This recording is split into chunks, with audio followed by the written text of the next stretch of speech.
Benimaru, les chaînes de l'ombre. Chapitre 1. La nuit où le feu s'étut. La pluie tombait doucement sur le village du clan du Feu Noir.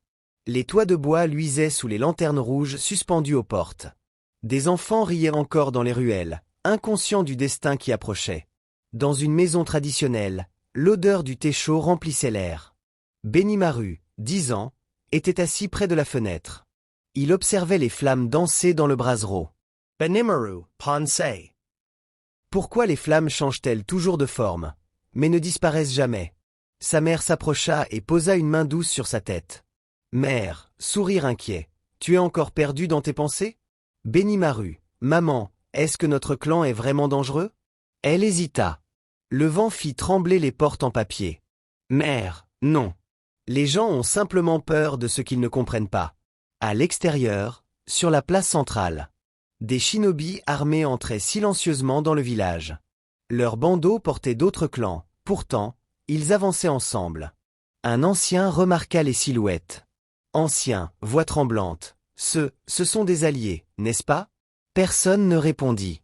Un éclair fendit le ciel. Puis attaqué. Le cri déchira la nuit.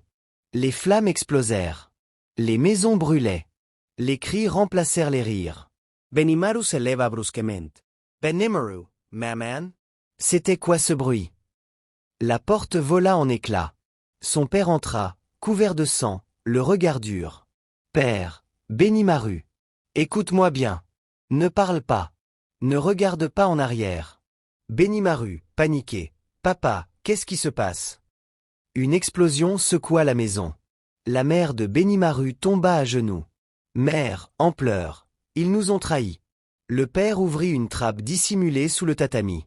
Un tunnel sombre s'ouvrit. Père, voix brisée, tu dois vivre.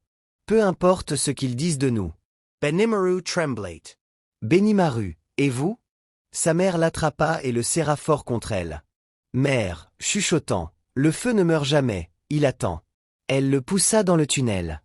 La trappe se referma. Dans l'obscurité, Benimaru entendait tout. Les cris, les lames, les derniers souffles.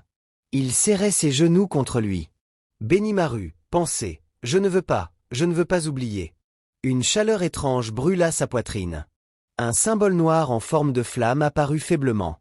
Des années plus tard, le village n'était plus qu'un champ de ruines envahi par les herbes. Un jeune homme se tenait là. Benimaru, 17 ans. Vêtu de noir. Silencieux. Calme. Le vent soulevait son manteau. Passant, murmure lointain. C'est ici que le clan du Feu Noir a été exterminé. Benimaru serra le poing. Benimaru, pensez, ils disent exterminé.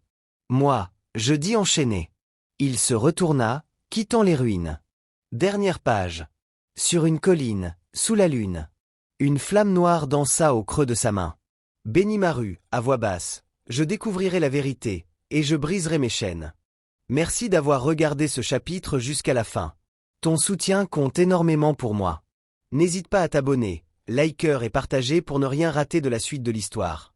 Benimaru revient très bientôt, et crois-moi, le meilleur reste à venir. À très vite sur Shadow Manga.